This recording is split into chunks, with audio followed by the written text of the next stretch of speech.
It's very wonderful to have you all on this, in this first lesson of the year. And we're going to look at the story of Mahā Pajāpatī Gotamī. There are actually two texts here. We have the Sutta, Dakkhina Vibhanga Sutta, which we'll study first because it's a Sutta. And also historically, I think the events of the Sutta came first.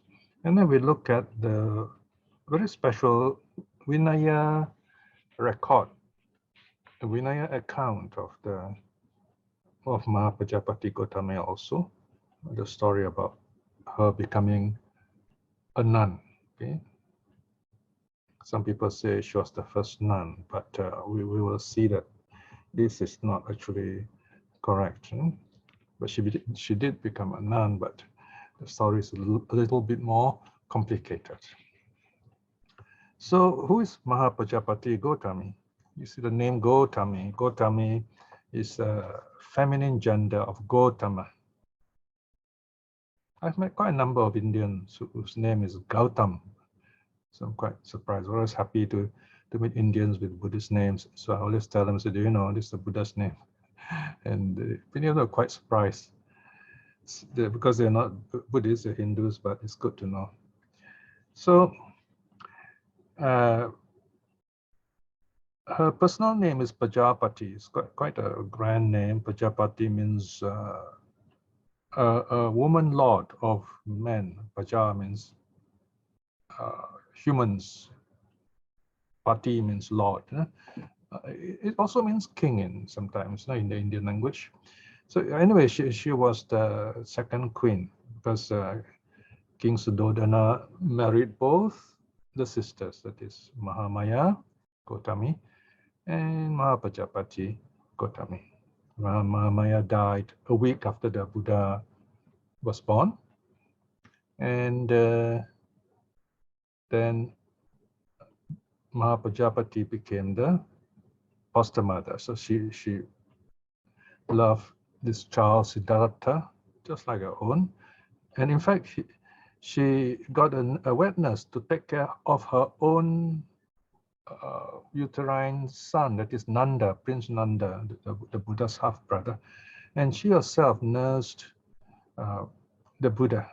And all this good karma will come back in the story we're going to study today. So she personally took care of the child Buddha, if you like. And she lived on, of course, much longer than Mahamaya. And then later on, she became a nun. Okay, so and she is declared by the Buddha to be the senior most, the oldest of the nuns. I think this got people a bit lost, thinking that she was the first nun. It just means literally that she is the oldest in terms of age. She's the senior most. We do not really know who the first nun was. So from this sutta, we will know that there were already nuns at the time when Mahā Pajāpatī Gotamī became a nun herself. There are some very interesting evidence here in the sutta. We will look at them. I'll point them out when we come to them. Now this Dakkhina Vibhanga Sutta. Okay, let me just read a bit here to you first, the header.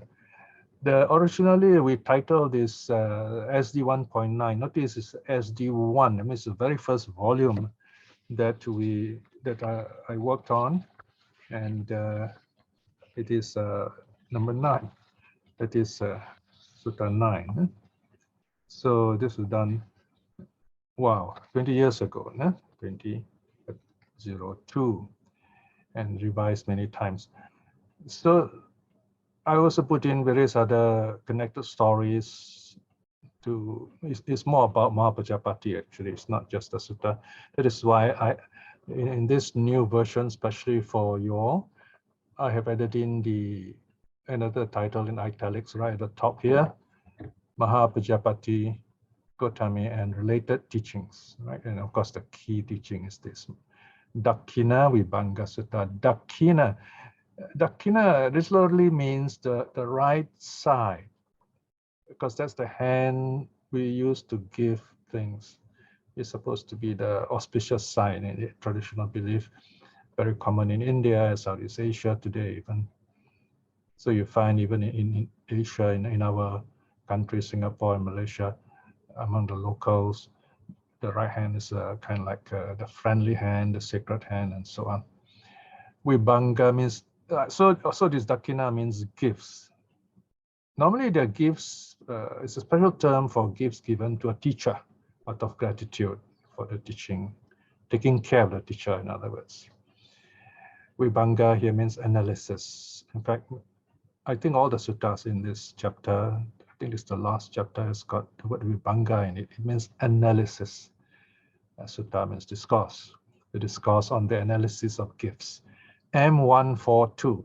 All right, notice it's towards the end already. There are 152 Majjhima Sutta. So this is number 142. Okay, I think here I made a little mistake. The theme I put there as the first nun and the nature of giving. Maybe I should put inverted commas, first nun. It's because, as I said, we don't really know who the first nun was. It doesn't matter. And then you find lots of things here. We don't just talk about the story of the Dakkhiṇa Vibhaṅga, the Sutta and Mahā Pajāpatī, but also other nuns.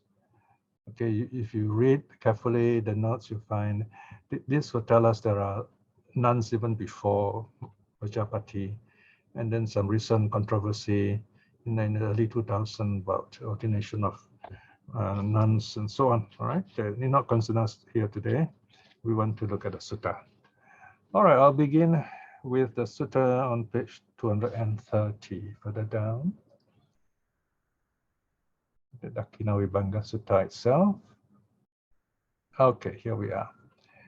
Now you can see the number 3, chapter, section 3. Okay, you have chapter and a section. Dakkhiṇa Vibhaṅga Sutta, the discourse on the analysis of gifts, M142. 253 is, of course, is a page. Volume 3, page 253. You can see the volume number right at the top line of the page. So here, just to guide those who want to check the Pali. Thus have I heard. Once the Blessed One was staying amongst the Sakyans in Nigroda's park near Kapilavatthu. We're not told which occasion this was.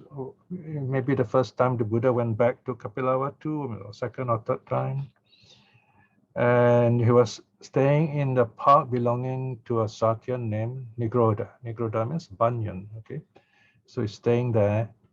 And notice the sutta only says Mahā Pajāpatī Gotamī. It doesn't say the nun. If it's a nun, the sutta will mention, but here it just says, then Mahā Pajāpatī Gotamī, bringing along a set of new robes, approached the Blessed One.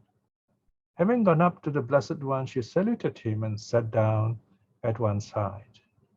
Now we've got to picture all this, by the way, and this is where I think it helps today to picture the Buddha as a human being, as a human teacher, and here he is back in Kapilavatthu, and his relatives are there. They have come to see him, but he is such a, as a Buddha, such a noble-looking teacher. He's still not very old, he's in the early years, but Mahā Pajāpatī is quite old already because Mahā Pajāpatī has taken care of the Buddha. So he comes along, but he shows respect to the Buddha because he's the Buddha. So he brings these robes along. Seated thus at one side, Mahā Pajāpatī Gotamī said to the Blessed One, Bhante, this set of new robes was spun and woven by me especially for the Blessed One. Bhante, may the Blessed One accept it out of compassion. This is the traditional way of talking. We do talk like this in English. For example, we say to someone, please be kind enough to accept this, right? However, in modern conversation, we try to avoid the word kindly because in English anyway, very often when we say kindly, there's a sense of like urgency or even a sense of annoyance. We say, kindly sit down. Okay, so we normally would say, please sit down sounds better. So the sense of the word kindly has changed in modern language. So, but it came from this kind of tradition thousands of years in the past with compassion, out of compassion. Right? So at least we have this idea how it all started. This idea of saying, please be kind enough. No? So here we have Mahā Pajāpatī says she has spun all this cloth all by herself out of great love and joy to give to the Buddha. So she says, I've made this specially for you, right? A foster mother's feeling for the foster son.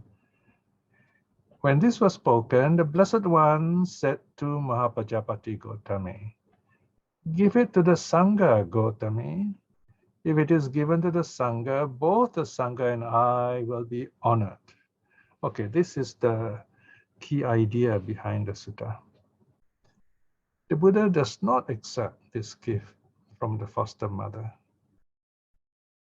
personally.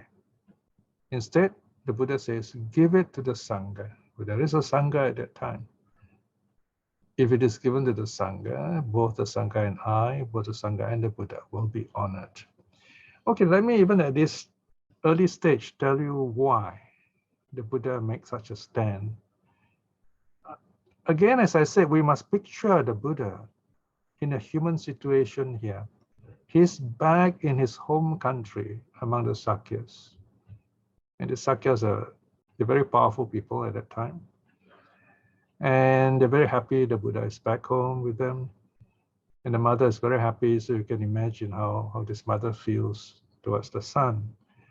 She wants to give this special robe to the son as a gesture from the mother.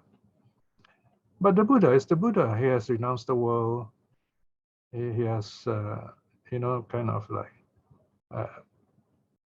has no more relatives, so to speak. He still has a mother, but it's not that he doesn't have a mother. It's just that he has to make sure there is this distance, the social distance between him and the Sakyas. This is where there is another interesting story.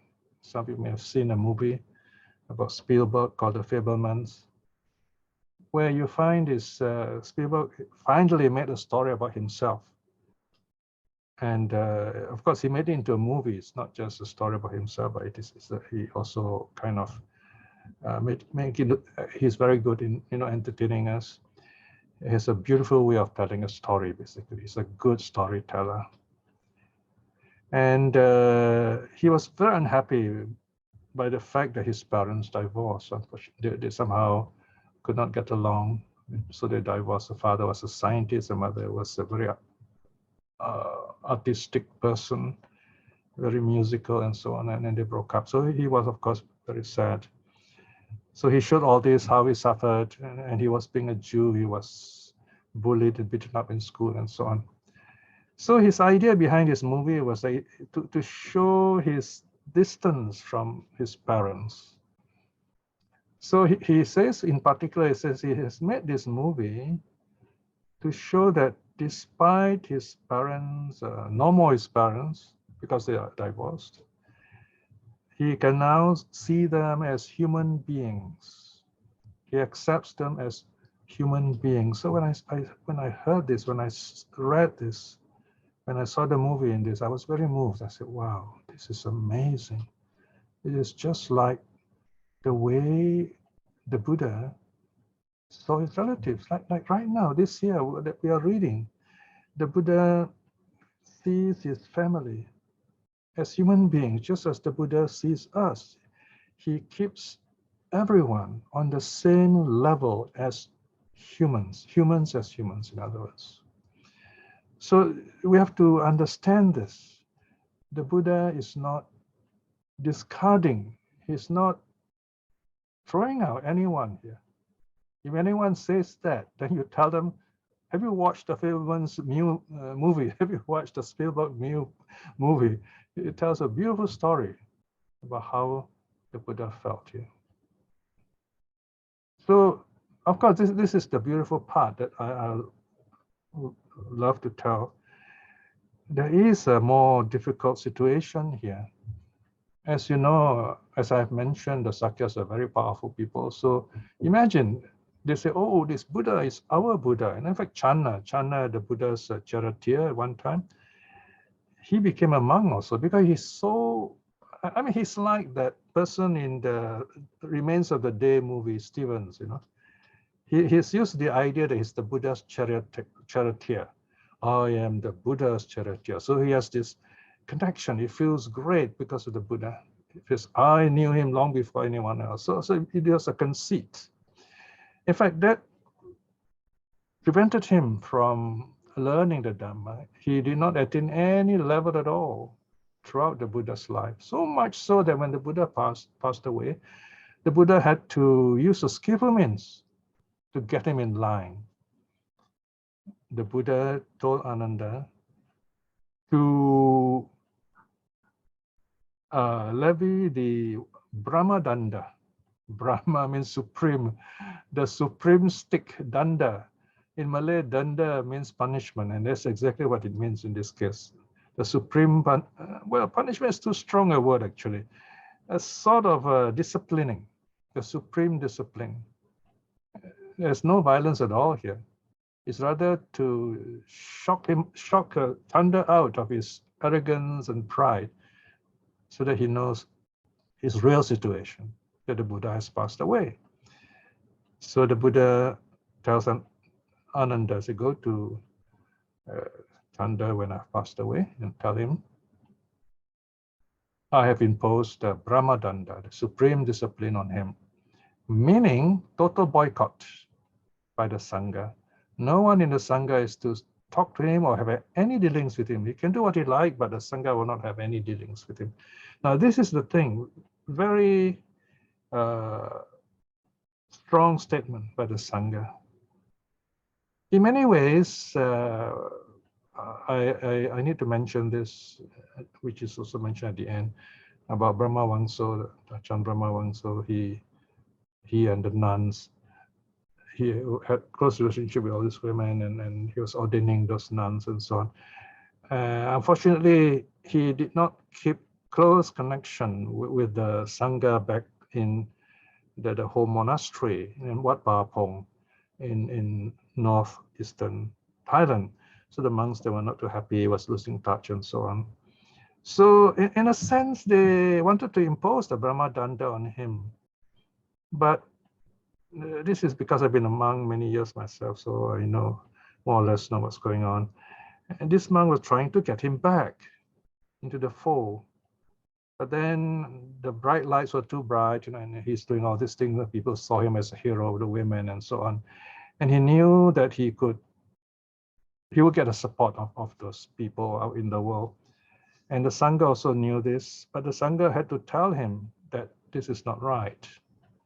So they had to tell him that he's no more connected with the temple, home temple in Thailand.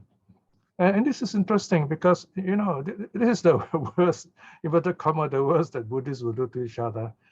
They will never be violent physically, but they will definitely make a stand and say, okay, we feel this very strongly. It looks like we cannot be talking to each other anymore, something like that. This was hoping that he would see the Sangha as more important than doing something personal, all right? In other words, once you become a monk, you don't do things in a personal way anymore, not for personal glory anyway. It's always the Sangha. The Sangha comes first. So if you cannot see this, then it's a failure, in other words. The story of Ananda at the end of the first council, you know, the monks who gathered together actually told him he had made so many mistakes. It was a simple thing like he allowed the women to see the Buddha's body first, you know. And of course, Nanda has Ananda has got a reply for all these accusations, for all these complaints that those monks had against him. But even then, he says at the end of it all, he says, I accept all this as my fault, and I bow to the Sangha out of respect for the Sangha. So there is this respect for the Sangha. And this is what keeps the Sangha strong. Once the individual is strong, the Sangha becomes weak, then you find a lot of havoc, a lot of things go their own way. And people start taking sides, and that would be very bad. So that's why Buddhism is weak today. So we need this spiritual strength of unity, of looking up to the Sangha, understanding the nature of the Sangha spirit. The Sangha with the small letter S, rather than having a special Sangha with a big letter S. So that's, can you see, this little story has so much significance here, all right? Anyway, let's go on here. So the Buddha says, let me, that line again, give it to the Sangha, Gotami, if it's given to the Sangha, both the Sangha and I will be honored, right? So he's placing the Sangha first. Now, then the second time, Mahā Pajāpatī says the same thing. I made these new robes for you, you know. Then the second time, the Buddha says the same thing. And then the third time also, Mahā Pajāpatī, almost insisting, like a loving mother, said, look, I made this robe for you, you know. If you make it a movie here, of course, we won't be repeating all these words exactly as it is. I'm sure Spielberg will dramatize all this, you know, in a very interesting way. And the third time, Gotami probably may have got quite emotional and said, look, I made this robe for you, you know. But the Buddha says, no, Gotami, give it to the Sangha, Gotami. If it is given to the Sangha, both the Sangha and I will be honored, because he doesn't want to politicize the situation. He wants to remind everyone that this may be my ex-foster mother, but still there is this distance. We are renunciants. Okay?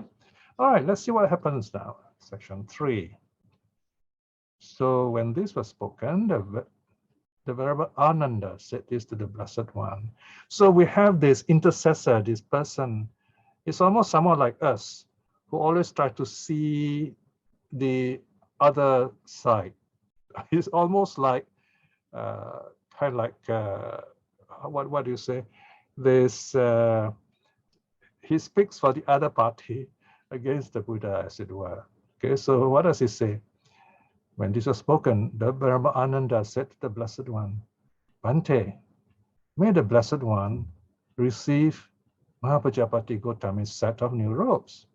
Notice he speaks for Pajapati. He actually is not taking the Buddha's side. Can you see that now? So in a sense that, you know, notice that in this case, he's not yet the Buddha's personal attendant. He's just a disciple, right? He's only a stream winner. I'm not sure whether he's a stream winner at this point yet, but he's definitely not an Arahat yet. So he says, Bhante, Mahā Pajāpatī Gotamī has been of great service to the Blessed One. He is his maternal aunt on the mother's side, foster mother, nurse, giver of milk. For when the Blessed One's mother passed away, she suckled him. So you have this Ananda, very compassionate, taking the side of the world, if you like, taking the side of Mahā Pajāpatī. Almost like reminding the Buddha. It's as if the Buddha had forgotten all these important things. So in a sense, you might say, Ananda dares to take this goes to the age, you know, almost like telling the Buddha, hey, come on, you know, how can you do this? You know, you are the Buddha, you should show some compassion, you know, almost like saying that, if you like, all right? So 3.3, Bhante, the Blessed One too, has been of great service to Mahā Pajāpatī Gotamī. So now, of course, Ananda speaks on the Buddha side in this case. Bhante, on account of the Blessed One, Mahā Pajāpatī has gone to the Buddha for refuge, has gone to the Dhamma for refuge, has gone to the Sangha for refuge. So here, Ananda is a bit more careful. He's not the Buddha's personality and yet, so he was also talking about how the Buddha as teacher has benefited Pajapati. So Pajapati has taken the 3 refuges. Bhante, on account of the Blessed One, Mahā Pajāpatī is one who abstains from taking life, abstains from taking a not given, abstains from sexual misconduct, abstains from false speech, abstains from strong drinks, distilled drinks, and intoxicants that cause heedlessness. In other words, he keeps the 5 precepts. He's a lay person. So there you are. This 3.4 shows very clearly that Pajapati is not yet a nun. Right? So we know she's only keeping the 5 precepts. It's very obvious, isn't it? So we should make notes of these things. Shows that she's not yet a nun. But there's something interesting now. 3.5. Bhante, on account of the Blessed One, Mahā Pajāpatī Gotamī, is accomplished in wise faith in the Buddha, accomplished in wise faith in the Dhamma, accomplished in wise faith in the Sangha, accomplished in moral virtue dear to the noble ones. Now, once you read this, if you are good in your Dhamma, you say, wow, looks like the Ananda is declaring that Mahā Pajapati is a stream winner. Because a stream winner has got faith in 3 jewels and moral virtues dear to the noble ones. So there's a hint here. Nothing's mentioned, just a hint. Okay? Because he's keeping the precepts here. I already mentioned 3.4, and then here Ananda reiterates. Now then 3.6, even clearer. Ananda is making even clearer in hinting to us who do not know the terminology that Mahā Pajapati has attained stream winning at least. Bhante, on account of the Blessed One, Mahā Pajāpatī Gotamī is free of doubt regarding suffering. See, the stream winner is free of doubt. Free of doubt of what? Of the 4 noble truths. So here, if you wonder, what does it mean that the stream winner is free of doubt? You have here 3.6. The stream winner is free of doubt from the nature of suffering, free of doubt regarding the arising of suffering, free of doubt regarding the ending of suffering, free of doubt regarding the path leading to the ending of suffering. Bhante, the Blessed One, too, has been of great service to Mahā Pajāpatī Gotamī. So you have 2 sides here. Ananda is giving 2 sides of the story. It says both Pajapati is beneficial to the Buddha, and the Buddha also beneficial to the to Mahā Pajapati. So this is the starting of the sutta, all right? And now the Buddha replies. Let's look at section 4 now. That is so, Ananda, right? That person, Ananda, on whose account one has gone to the Buddha for refuge, to the Dhamma, to the Sangha for refuge. I say, Ananda, that it is not easy for that person to repay him, to repay the person who has gone for refuge in this manner.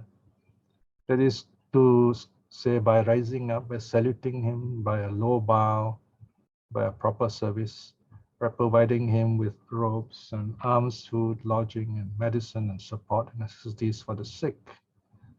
So the Buddha says, yes, it's correct, because you may want to make gifts to this person who has accepted you in this way. And also that person on whose account one abstains from breaking the 5 precepts. You will be grateful to this person who accepts you, who gives you the precepts. In this case, of course, will be the Buddha. And then further down, 3. Go down a bit, please. Yeah. That person on whose account one is accomplished in wise faith in the Buddha, the Dhamma, the Sangha, and accomplished in moral virtue. In other words, the teacher who has trained you so that you're able to attain that stage is very wonderful. Here, what the Buddha is saying is, yes, I do agree that you should show gratitude, and this is what Mahā Pajapati is doing by giving the robe. That person Ananda, on whose account one has come to be free from doubt regarding suffering, the rising of suffering, ending of suffering, the path leading to the ending of suffering. Notice that italicized means the passage repeated. So the Buddha is saying, I say, Ananda, that it is not easy for that person to repay him in this manner. That is to say, by rising up, by saluting him with a low bow, by a proper service, by providing him with robes, alms, food, lodging, and medicine, support, and necessities for the sick. So the Buddha gives this instruction, but still he does not accept the robe. He says, give it to the Sangha, right? And now the Buddha goes on to talk about different kinds of gifts. Okay, it's nearly 9 o'clock here. So I'm going to take a break before we go on into this long list. It's a short break. Okay, thank you, Piya. We'll take a 5-minute break. Now we come to the section of the sutta on gifts. There are 3 important sections here. Okay, the first part is on the 14 kinds of called individual gifts. And then the first section is about the different kinds of gifts. And the second section is about how the offering is given. And then the third section is about purification of giving. Okay, how is the giving pure or not pure? In other words, right, wholesome, or unwholesome. So these 14 individual gifts, Pati Pugalika Dakkina, refers to the different kinds of spiritual development. It should be understood here that the sutta is not talking about you should discriminate when giving, it's better to give to, say, an arahant than someone who's not. It's rather to remember you're giving out of faith that here's this person who has really, who has done this practice and attained this level. So you feel happy to give. That's the sense here. It's not a question of status, it's a question of availability of that training that people have attained that kind of level. Because you see, the point is this, although the Buddha gives us all these levels, the highest is the Arahant and down to all the different levels, we won't really know whether there's someone is an Arahant or not. Now, in my research, I found at least one person who openly declares he's a stream winner. I mean, he's actually published online. He's a stream winner. And I have also friends from Myanmar who actually tell me certain teachers have confirmed that they are stream winners. And this is really great, to know someone like that. And of course, they're also kind people. That's the good thing. And I've also discovered someone who has published a book. I think it's from the US, this person. And he puts the title Arahant on his book. He says he's an Arahant. and he actually describes why so. So I leave it to you whether to accept him or not, because he's not wildly guru-like or nonsensical. He's a practicing doctor, and he gives quite good teachings in Dharma. It's just that this particular aspect is a bit difficult to accept and understand. So we got to keep an open mind here, but open mind doesn't mean you blind and rashly and accept it either, right? So like I said, we do not know the level of a person. Hence, we have to understand we give because we have faith. We see goodness in this person, according to the Vibhanga Sutta. We notice, we've been watching this person, we've known this person for a long time. We know this person has been keeping the Vinaya, keeping the precepts and so on. And we give gifts out of faith. So in a sense, it's difficult to put this part of the sutta into practice because we won't know who really is of that level, unless we take it on the status level, which will not be very helpful, Then you have a committee which decide who is what level and so on. Then you have a totally different kettle of fish, as they say. It's a different story, and that's not what the sutta is about. All right. So the sutta is telling us here there are different kinds of people who attain the path. And you will only know when you yourself have attained that level. You will know about stream winners, exactly who is and who is not, when you yourself have become a stream winner. You will know about an arahat, someone who is or is not an arahat, when you yourself have become an arahat. So, and that's the teaching. That teaching is useful. It's reminding us you have to attain that level first before you declare who is what. Right? And the best thing we can say, we admire this person. All right. So that's the spirit we must have when we read the sutta. Not to blindly follow word by word, but to understand the spirit of it, what the Buddha is teaching us really. All right, section 5. Ananda, there are these 14 individual gifts. Chudasa, Patipugalika, Dakkhiṇa. Chudasa, okay? Chud is a shortened form of chatu. Chatu means 4, becomes chudasa. So that it flows very nicely. Dasa means 10, like teen in English, ne? 14. Okay, so chud is 4, dasa is teen. Pati pugalika, pugalika already means person, so pati pugalika stresses it as individual gifts, personal gifts, Dakkhiṇa is gift. What are the 14? Number 1, okay, let's go down. 1 gives a gift to the Tathagata. The Tathagata is the Buddha, the Arahat, worthy one, fully self-awakened one. This is the first individual gift. So this is a personal gift we can make to the Buddha. If you can, this is the most wonderful thing. The second kind of gift is to a Pratyeka Buddha. Pratyeka Buddha. Okay, this I've used an anglicized term here. Pratyeka is originally Sanskrit. Pali is Pacheka. Pacheka Buddha. Yeah, it means someone who arises at a time when there are no other Buddhas, right? So, and he doesn't really teach the Dhamma the way that some Buddha teaches, for various reasons. People are not ready and so on. So sometimes it's called the silent Buddha. It's not a good translation. Pratyeka means individual, personal. He is enlightened by himself. He's fully enlightened, but there are no other people are not ready to listen to him. Okay, so this is the Pratyeka Buddha. One who gives a gift to an Arahat disciple of the Tathagata. Notice there's no single Arahat. This Arahat is a disciple, follower of the Buddha. It comes after the Buddha. And number 4 is one gives a gift to one on the way to realize the fruition of Arahathood. So you have the Arahat, number 4, the Arahat to be, the graduate and the undergraduate, in other words. Then number 5 is the non-returner. So if you are able to make a non-returner, wow, it's great to make a gift. And number 6 is the returner to be, non-returner to be, one on the way to realize the fruition of non-returning. Number 7 is the once returner.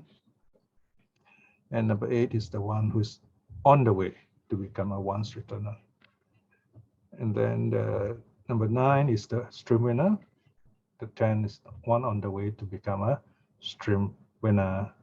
And then 11, one who gives to one outside the path who is free from sensual lust. Now this is interesting because here this word outsider sometimes has been misunderstood by people. People take it simply means outside Buddhism even. Here, outside or outsider means someone who has not reached the path.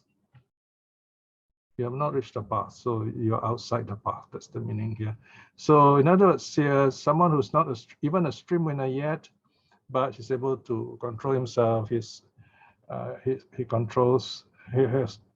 able to keep the 3rd precept at least, or is even celibate and so on.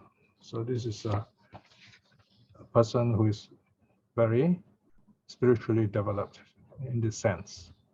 Number 12, one who gives a gift to a virtuous worldling, someone who keeps the precepts, in other words. So this is called a good worldling, okay, Kalyana Putujana. Now, number 13 is very interesting. One who gives a gift to an immoral worldling. So even if you give to someone who is bad, it is still good karma. So this is quite helpful to think. How does this happen? You know, sometimes you help people, you don't know they're good or they're bad, but they need your help. And because of what you have done, it changes their life. It helps them in that sense. So we should not say, oh, this is a bad guy, I'm not going to give anything, right? Sometimes you can change their lives. We do not know. So that's the difficult part. Now, number 14 is the most interesting of all. One gives a gift to an animal. This is the 14th gift. So there are 14 gifts, and the last one is taking care of your pets. I always make sure I say this, that you don't just get pets as a status symbol. In Singapore, you find a lot of people, they have dogs, and dogs are very expensive to keep in Singapore, and they're becoming status symbols. And you find many of these dogs are really beautiful dogs. And there's something interesting about it also. You normally, if you see people with dogs, they're usually unmarried, they're still single. So it is like a symbol of singlehood almost. And you have in this, our Jurong Park, a place called the Dog Run. When I first saw this word, I did not know what it meant. It's simply a place where dogs are let loose and they run about, and you know they will play with other dogs, and their owners have a chance to meet other owners, something like that. Okay, so we have that kind of place in the Jurong Lake Gardens, right? So basically, it's good to make sure that you take good care of the animals you have adopted, also the pets. That's number 14, right? Now, then the Buddha explains. He goes backwards now, starts with the gift to the animals. In this regard, Ananda, having made a gift to an animal, one may expect 100-fold gift. Okay, now, very important in the suttas, do not take numbers too seriously. They are not statistically exact. It's just meaning many times you'll get this wonderful benefit, all right? It's good to take care of animals, says the Buddha. Remember this, all right? Having made a gift to an immoral worldling, one may expect 1,000-fold gift. So compared to giving to an animal, you're helping a human being. That's even more wonderful, because a human being affects other human beings. Having made a gift to a virtuous worldling, you may expect 100,000-fold gift. Right? In other words, your karma will increase many times. So karma is not like arithmetical, not 1-1. You know, it is exponential. You do one good, you can get a lot more good. You do one bad, you can get a lot more bad also. So that's why we're very careful with karma. And it goes on like that. To one outside the path who's free from sensual pleasure, you get 100,000-fold gift. And to someone who's on the way to the fruition of stream winning, a stream winner to be, you can expect boundless, immeasurable gift. Okay, here the Buddha stopped giving numbers. It says immeasurable gift. Okay, and what more to speak of a stream winner, right? If you give the stream winners, wow, you know, you can't imagine the good karma you get, and then even better is on the one who is going to become a once returner, and then even better is to give to a once returner. Even better still is to give to ones who is going to be a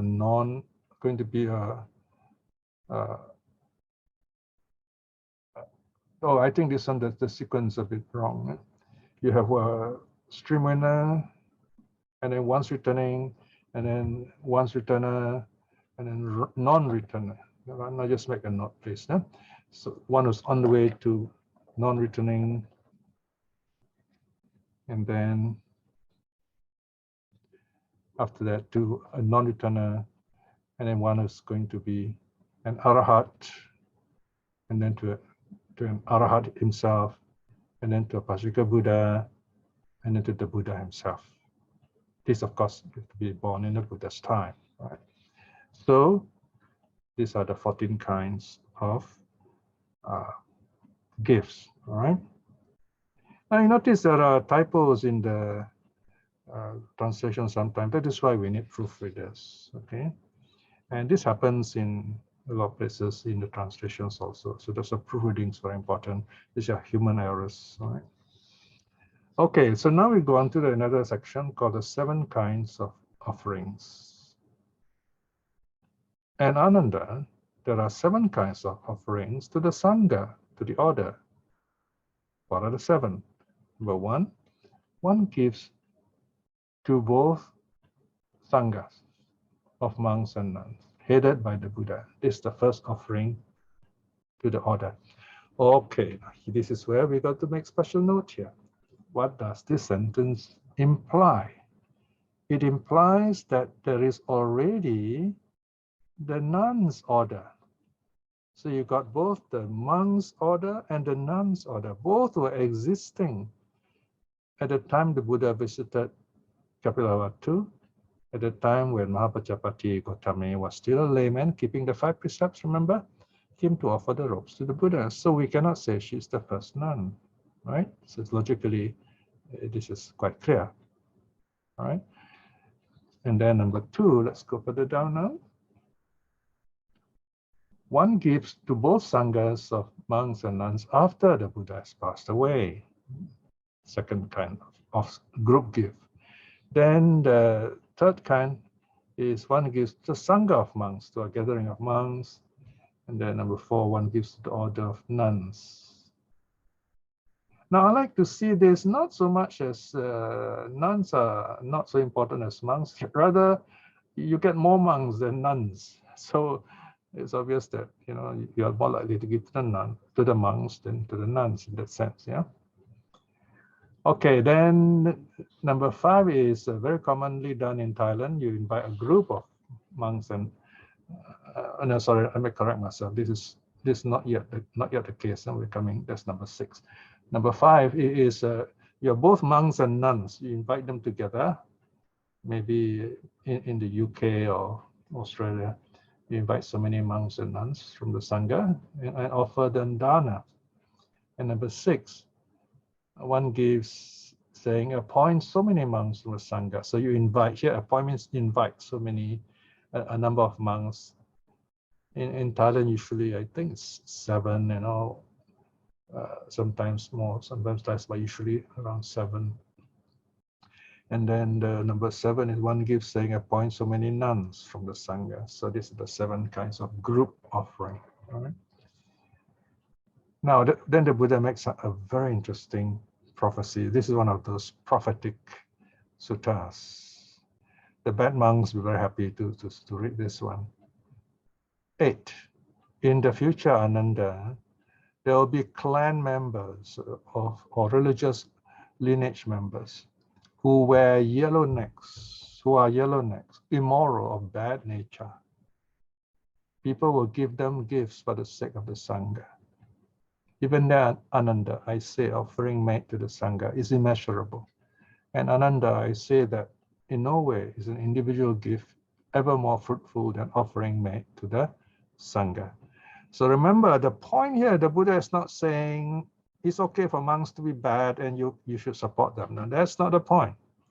The point is that giving to the group is better than giving to the individual. Okay? In terms of giving, that is because the group benefits more people. Now that doesn't mean we should not give to the group. Okay? The thing is, where's your faith? Number 1. Number 2 is who at that time needs to give.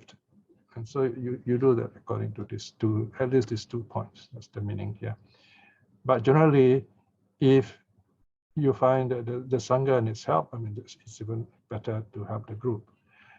In a sense, sometimes you help an individual, you're helping the group, right? It's just like many of you, a few of you here at least, are helping us in our Dhamma work. Although it seems to be a personal gift, it actually in the end goes back to everyone who reads the suttas. So that's kind of a in between, combining the benefit of the 2. So these are things we got to think about, right? All right, then the next section is on the purification of giving. 9. Ananda, there are these 4 purification of giving. Chatu Dakkhina Visuddhi. What are the 4? All right, step further down.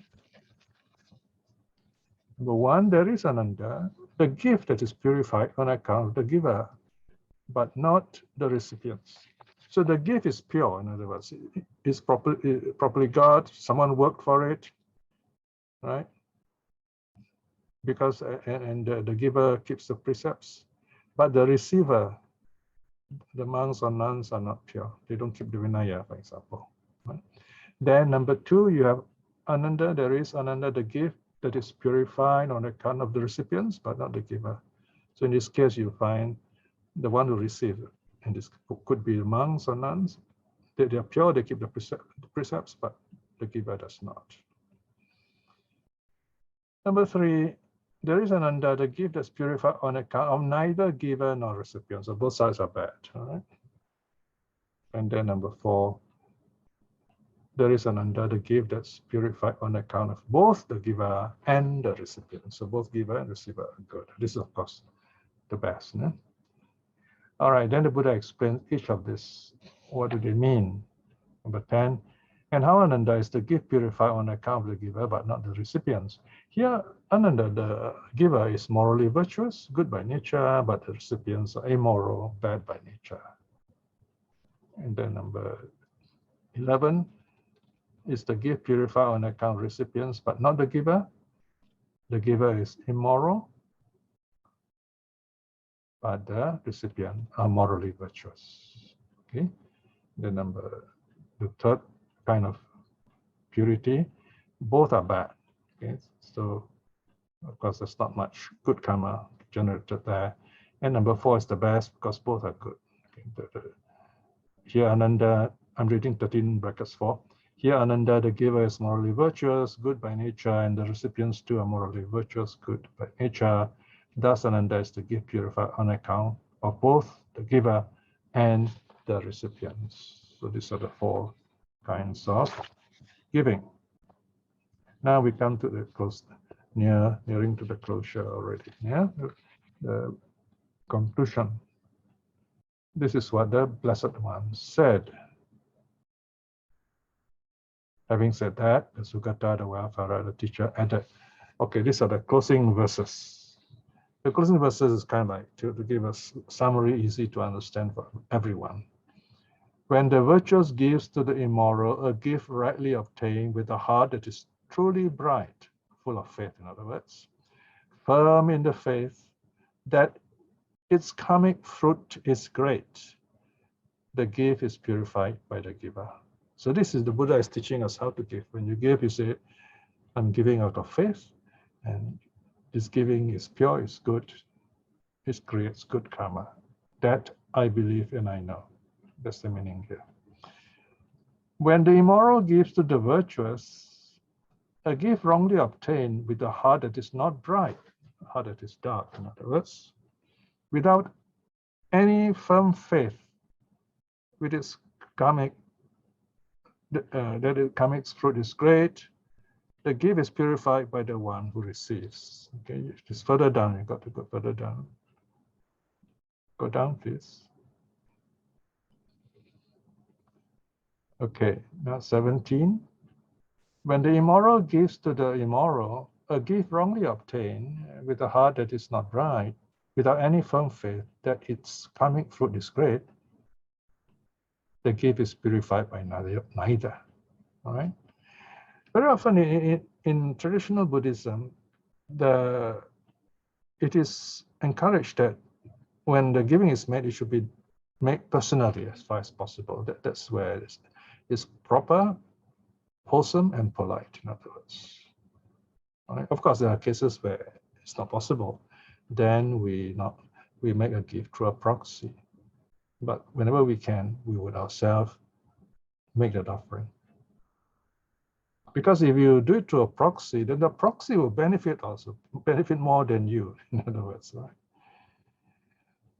18, when the virtuous gives to the virtuous a gift rightly obtained with a heart that is truly bright, firm in the faith that its karmic fruit is great, the gift is of abundant fruit, I say. I say here, of course, the Buddha. When one is passion-free, gives to the passion-free, here we're talking about like an arahat, giving to an arahat, or stream-winner to a stream-winner. With a truly faithful heart, a gift rightly obtained, firm in the faith that its karmic fruit is great, that material gift is a truly bountiful gift, I say. Right, so and the sutta ends there. Right, so this is on giving. Okay, now let's look at the second text. Is the Vinaya. We got to go up to the ordination of Mahā Pajāpatī, section 2.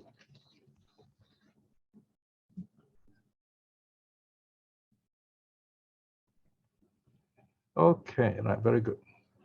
2.1. Okay, here we have the Vinaya. Now remember, the Vinaya records, they are a bit late. They're compiled late in the Buddha's time, maybe even after the Buddha's time. There are lots of stories in it, and they deal with the rules. Kapilavatthu. At that time, the Blessed One stayed amongst the Sakyans in a lotus park near Kapilavatthu. There Mahā Pajāpatī Gotamī approached the Blessed One, saying, Bhante, it would be good if women were to obtain the going forth from the household life into the homeless life in this teaching and discipline proclaimed by the Therīgāthā. But then the Buddha replies, enough, Gotami, delight not in the going forth of women from the household life into the homeless life in this teaching and discipline proclaimed by the Therīgāthā. Thrice he requested, and thrice the Blessed One turned her down. Then Mahā Pajāpatī Gotamī, thinking the Blessed One does not allow women to go forth, afflicted, grieving, with a tearful face and weeping, having greeted the Blessed One, took her leave by keeping him to her right. The Blessed One left Kapilavatthu and, walking in stages, arrived in Vesali, where he stayed at the Gable Hall in the Great Wood. So this is a very sad story. Okay, the Buddha says no, that Mahā Pajāpatī will not be ordained. Right? Here, the language is such that we think as if there are no nuns at all. Right? But as you know from the Sutta, there are already nuns at the time of Mahā Pajāpatī. 2, now it's at 2.2, is at Vesali now. Then Mahā Pajāpatī Gotamī, having had her hair cut off, her head shaven, and having donned the saffron robe, set out for Vesali with a large number of Sakyan women, and in due course approached the Gable Hall in the Great Wood near Vesali. Okay, so here you see Pajapati very determined. So she had her head shaven and she put on the robe, but not taken the precepts yet, but she's getting ready to show that she's really serious. Mahā Pajāpatī Gotamī, her feet swollen, her limbs covered with dust, with tearful face and weeping, then stood outside the porch of the gateway. Right, so she is careful not to enter without permission. Again, we have Ananda interceding, very compassionate Ananda. The Venerable Ananda, seeing Mahā Pajāpatī Gotamī standing outside the porch of the gateway, her feet swollen, her limbs covered with dust, with tearful face and weeping, questioned her. She replied that it was because the Buddha would not allow women to go forth. Ananda then told Mahā Pajāpatī Gotamī to wait until he has spoken to the Blessed One. So here again, we are given the impression that women have not gone forth. Right? It is possible maybe in that area, among the Sakyas, okay, the women have not gone forth, but elsewhere, a few women here and there, they have gone forth. Because sometimes this kind of information spread quite slowly. We have to bear that in mind too. Having approached so in other words, when you read all this Sutta and Vinaya, we cannot take the words, especially Vinaya, the words as they are, other than the rules, of course. Right? We have to examine a bit more carefully the background of the story. I'm not talking about the rules here, I'm talking about the stories. Okay? So, having approached the Blessed One, the Venerable Ananda informed of Mahā Pajāpati's condition and made the same request that women be allowed to go forth. Thrice he made the request to the Buddha, and thrice the Buddha turned it down too. Okay, so here Ananda tries. So this time Ananda thought about it. He says, how can I use a different approach, right? So 2.3, we see Ananda having a different approach, Ananda's intercession. Then Ananda thought that he might try a different way of asking the Buddha to allow women to go forth. Blessed One, are women who have gone forth able to realize the fruit of stream winning, the fruit of one's returning, the fruit of non-returning, and the fruit of arahathood? The Buddha answered in the affirmative. So here you see Ananda being very clever, even cunning if you like. So he's almost like twisting the Buddha's arm, so to speak, right? So he's asking the Buddha, if women join the order, they can attain any of these levels, right? The Buddha says, of course. Right? If Blessed One, women have gone forth, who have gone forth are able to realize any of the fruit of sainthood, and moreover, okay, the people is moreover. Okay, so the Buddha, Ananda is speaking on Pajapati's behalf now. Mahā Pajāpatī Gotamī was the Blessed One's aunt, foster mother, nurse, giver of milk. For when the Blessed One's mother passed away, she suckled him. Right, so she acted as the mother. It would be good that women should obtain the going forth for the household life into the homeless life in this teaching and discipline proclaimed by the Tathagata. So basically here the Buddha is Ananda is invoking the argument from gratitude, right? Of course it's all arguable, but the Buddha listens. Then the Buddha makes his famous conditions, the 8 principles of respect, Garudhamma, okay? Heavy rules. If Ananda Mahā Pajāpati accepts these 8 principles of respect, Garudhamma, they would constitute her ordination. Notice, these are not rules for all women. These are 8 rules which, if Gotami accepts, that will make her a nun. That's the meaning here. Constitute her ordination, right? So it's very important to see this. Yeah?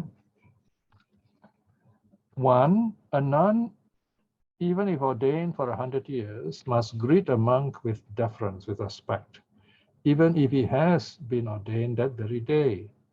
She must rise up from her seat, salute him with joined palms, and show him proper respect. Again here, remember, Pajapati Gotami was the ex-queen of Suddhodana. Suddhodana had passed away. And the Sakyas are by nature very proud people. So here, the Buddha is wanting to make sure that Pajapati would not be proud and arrogant once it becomes a nun. Now, this is a serious matter. Remember the story of Channa. Channa was a Sakyan. He was the Buddha's charioteer, but he was arrogant throughout his life while the Buddha lived. And this is what the Buddha was trying to prevent by this rule number 1. Okay. Number 2, a nun is forbidden to spend the rains retreat in the place where there is no monk. Okay, this is for the nun's safety, because there were cases where Upalawana was raped, and nuns' hearts were burned down when they went away, and when they went out to collect alms, they came back, they found their heart all burned down. So here is for their own safety. Number 3, every fortnight, full moon, new moon, a nun is to ask 2 things of the monks: the date of the Uposatha ceremony for the recitation of the Patimokkha, and to teach the monks, to teach the nuns Dharma. So here, the nuns should be sure of the date of the next full moon and new moon for reciting the Uposatha ceremony. Now, of course, nowadays you find many of the Singhalese monks don't recite the Patimokkha at all. Even the chief high priest also, they don't recite the Patimokkha nor follow the Vinaya. It's sort of sad, right? But here you see the suttas and the Vinaya saying this very clearly. Number 4, at the end of the rains retreat, a nun must address the triple invitation, pavarana, to both the orders of the monks and the nuns. She must ask if anyone has seen, heard, or suspected anything against her for which she has to make amends. Okay, this invitation is the very last ceremony, the closing ceremony for the rains retreat. This is the day, the last day of the rains retreat, where all the junior monks will go in groups to the elders of the temple and bow down 3 times and say, Bhante, if I've done any wrong, please advise me. They are invited to admonish the monks and the nuns. It's a very beautiful ceremony of respect to the teacher. Right? So here, in the case of the nuns, they have to read both to the nuns as well as to the order of monks. 5, a nun who has committed a serious offense must undergo probation, mātā, before both orders.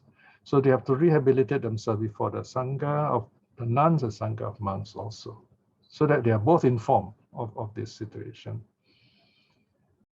Number 6, ordination as a nun must be sought from both sides. Only after a postulant is a candidate, a sikamana, precept observer here, has kept to the 6 precepts. 6 precepts, that is the 5 precepts, plus the rule regarding not eating during the wrong hours for 2 years. So the nun has to spend 2 years as a kind of like someone who prepares herself for this ordination. Is called a postulant. 7, a nun should on no account revile or abuse a monk. Okay, so this is very important. This happened in the case of Channa. Channa actually scolded the monks. From this day forth, a monk may advise or criticize a nun, but a nun may not advise or criticize a monk. Some scholars have said this rule shows that they were already the order of nuns. Otherwise, the Buddha need not say from this day forth. The Buddha will just say a monk may advise. But here the Buddha says from this day forth. From now on, right? A monk may admonish a nun, but not the other way around. Okay, so this is another piece of evidence showing that there were already nuns at that time. So these are the 8 principles of respect. They are never to be transgressed for life. This will constitute Gotami's ordination if she accepts this. Okay, so the next part shows that she's very happy. Gotami fully accepts these rules, right? So I'll just quickly read to you.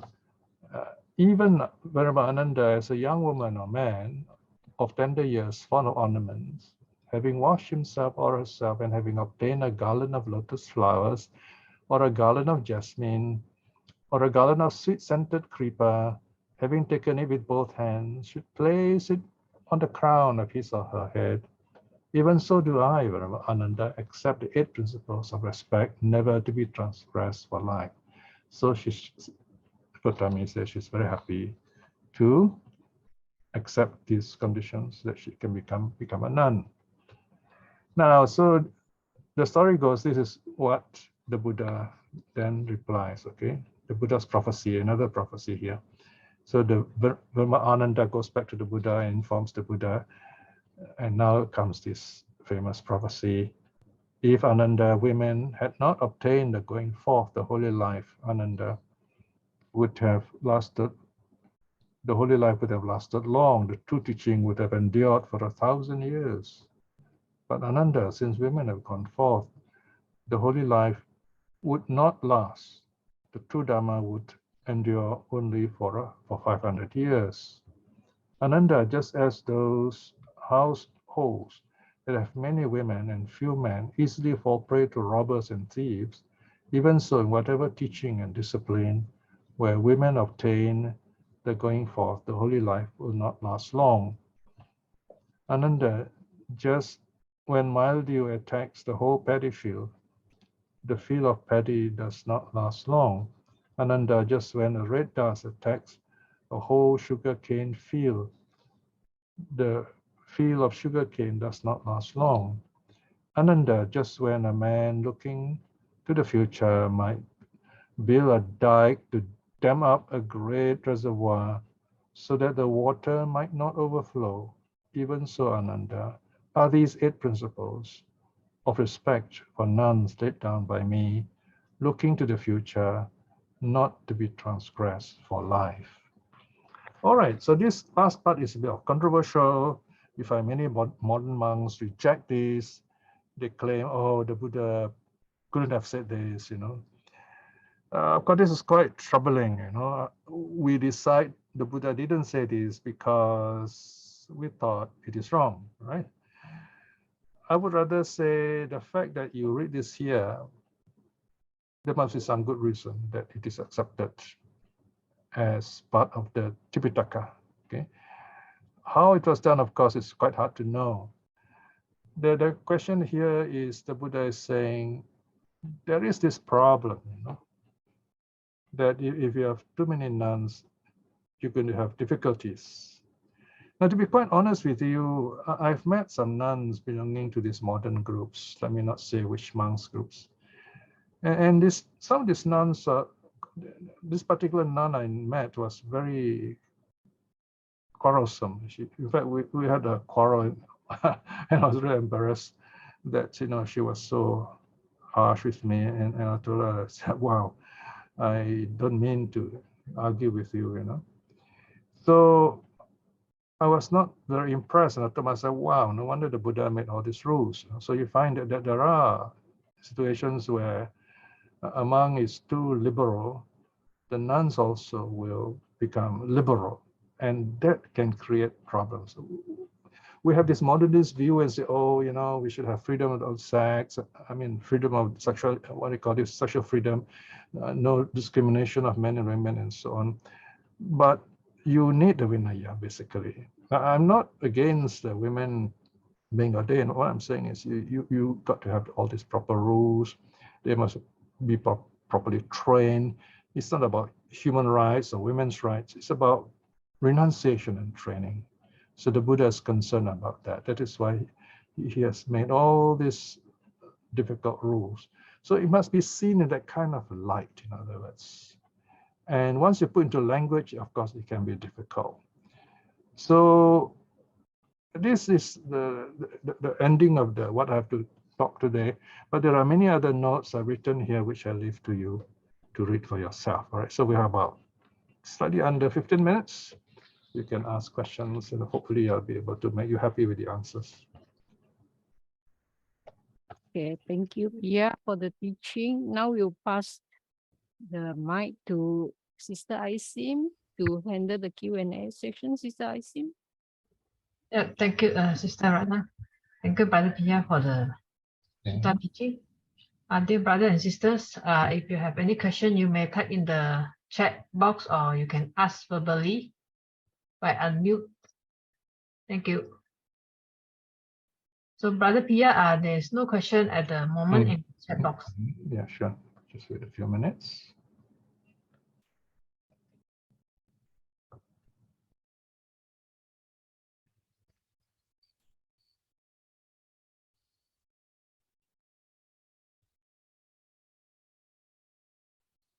There are many more pages of notes about other monks and nuns, so do read them up for yourself. Okay.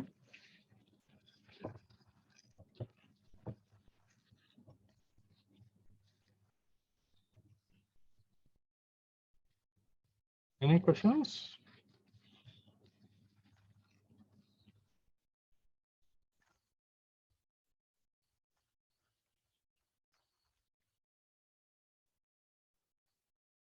Okay, if there's no question, there's a passage, a short passage I'd like to read here. It is section 4 on the Mahā Parinibbāna Sutta. Can we go back to that? And anytime we can ask questions, okay? Can we go back to the sutta?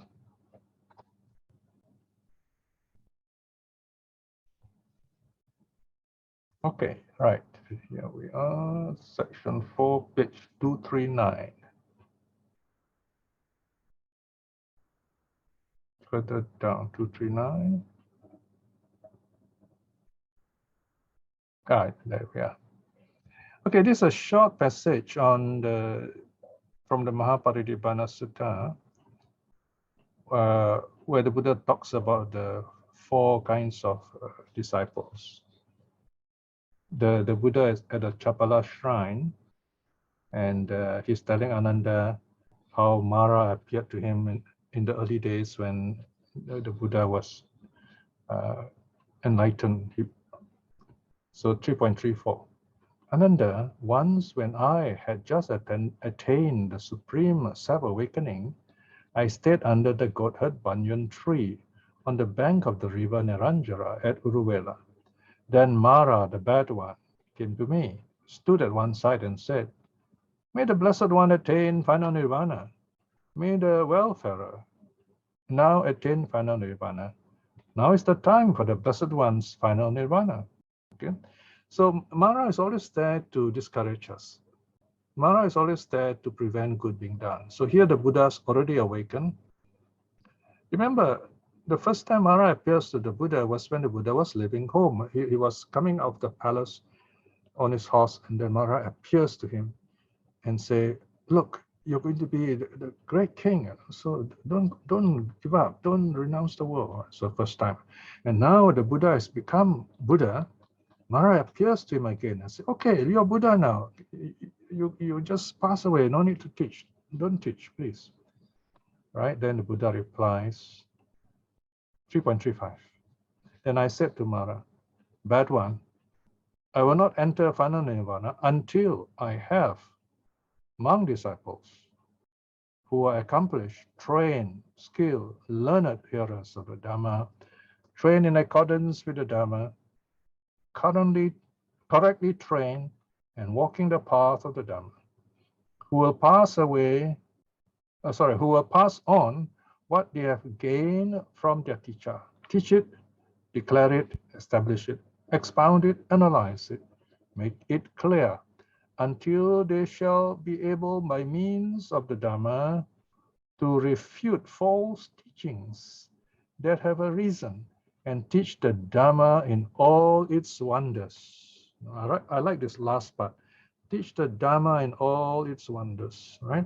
So here the Buddha said, "I will not pass away until there are all these really wonderful monks, monk disciples, monks who keep the Vinaya, monks who teach the Dhamma, monks who practice, monks who meditate, and they're able to answer all those false teachings, wrong views, and so on, right?"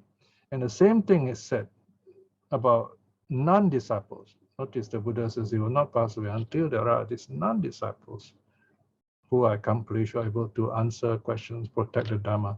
Notice here, despite all that's been said against the nuns, the Buddha here stands up for the nuns. He says, "Until there are non-disciples." So this is quite interesting, quite different from the tone of what we have studied earlier. So here you see very positive tone, right? It's as if the Buddha knew there are going to be nuns in the future.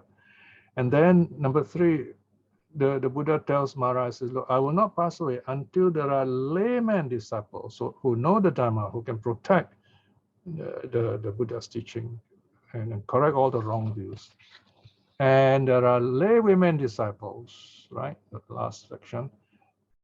"Bad one, I will not enter final nirvana until I have lay women disciples, so I accomplish, train, skill, learned, hearers of Dhamma," and so on, right? Who are able to stand up, teach Dhamma, protect the Dhamma, counter the wrong views, and so on. So that is why when I see people teaching wrong things, talking about other Buddhas in this time of our Sakyamuni, I have to write something about it. I have to talk something about it. We cannot just say, "Oh, it's okay, we are tolerant." We cannot tolerate something that is wrong, basically. Okay. Of course, it doesn't mean that I want all these people not to exist. Not that. We're just saying, give early Buddhism a chance. Give historical Buddhism a chance. Give Sakyamuni a chance. Do not say there are other Buddhas and yet you say you practice Sakyamuni's teaching. if we want to practice the suttas, we are very happy to practice the suttas. We respect others who talk about all kinds of other Buddhas, fine, but we do not do that here. This is what I mean. Same thing with other religions that follows other religions too. We can respect them. There's no problem with that. But we must uphold, we must keep the Buddha's teaching as it is, as found in the suttas, found in the Vinaya. That's the point. So here, the Buddha is saying, when there are these four kinds of disciples who can stand up and protect the teaching, then only he'll pass away. So here you find the Buddha keeping to his word, right? So he tells Ananda, he says, well, the time has come now. See, I have all these disciples, and now I'm old, and I'll be passing away soon. Okay? All right. Any questions? You've got 5 minutes. Brother Piya, Yes. may I read out the comment from George? Okay, Jorge. Yeah. He mentioned, what a good class. I think Garudamas must be respected. We can start omitting the teachings. We can awake as Angarika too. Yes, of course. Yeah. Yeah. Nowadays there are people who become anagarikas. In other words, they're laymen, but they live away from home, as it were, almost like renunciants, but they're lay people. Okay. Well, these are choices we make depending on our karmic abilities, how you want to work. You know, you can work with as a family also, if the family is inclined towards such a situation. So find that best platform you can work and do your work, Dhamma work, happily, ably, all right, and compassionately. All right. Next question. Second comment from Brother Maya Upal. Yeah, he mentioned, Brother Piya, I really enjoy when you share real life examples like Spielberg movie, Ajahn Brahmavamso, Singapore Park, and when you clarify things using modern colloquial language. Sorry.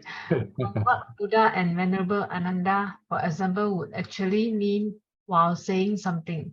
It makes it much easier to understand the sutta teachings. All right. Thank you for the tip.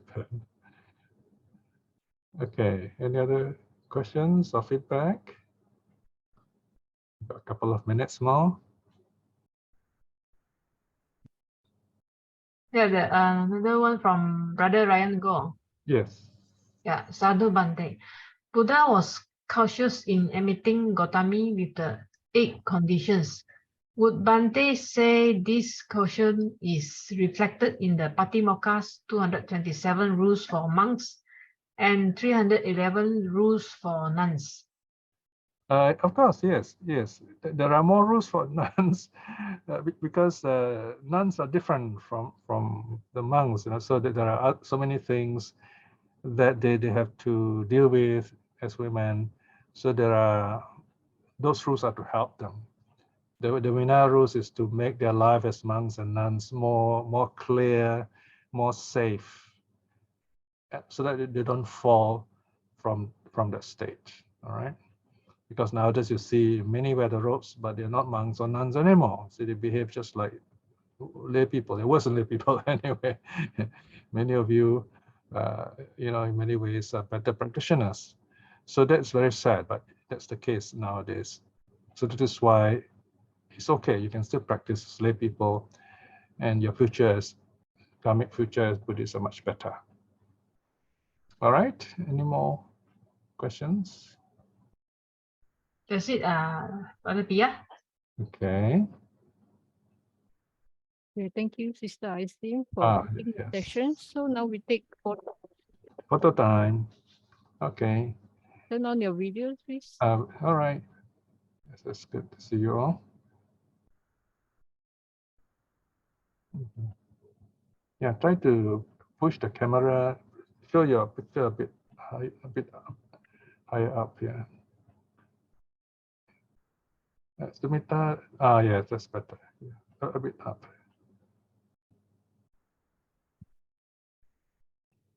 Okay. Yeah, wonderful. Yeah. So this is our New Year picture, first picture of the year. 1, 2, 3. Smile. Thank you. Thank you, everybody. So now we'll conclude our study for tonight. Unless there are last minute questions. No more questions, huh? First time going, second. Any more questions? Second chance. Okay, third. No more questions. We'll end here then, right? And once again, let us reflect on the significance and the blessings of this wonderful moment. This is the first lesson of the year 2023, and you all can make it. You all have made it. That's wonderful. The suttas are not always easy to teach. I'm often apprehensive before I teach the suttas, but I always feel happy after teaching it because I also learn something from it. But the fact that you all are gathered here always reminds me that you have made a great sacrifice yourself. So remember that we have come together here to keep the precepts, to recite the precepts together from different parts of the world, to meditate in peace, to practice the Dhamma, listen to the teachings, ask questions, and so on. So all this we have done together. We have made this sacrifice. We have made this small renunciation in a big way. Remember all this, by the power of all these good deeds, may we all be well, may you all be well and happy. Send your kind thoughts to your loved ones even now, wherever they may be. Wish them well and happy. The people around you, wherever you go, there will be peace. The weather will be good. Send those kind thoughts all around. And we should always remember with gratitude the three jewels, the Buddha, the Dhamma, and the Sangha, and our faith in them, that we will kindly, gently, with compassion and wisdom, protect the Buddha's teaching. Arahang Samma Sambuddho Bhagava Buddhang Bhagavantang Abhivademi. Bow down to the Buddha. Swakato Bhagavata Dhammo Dhammang Namasami. Bow down to the Dhamma. Supatipanno Bhagavato Savaka Sangho Sanghang Namami. Bow down to the Sangha. Sadhu, sadhu, sadhu.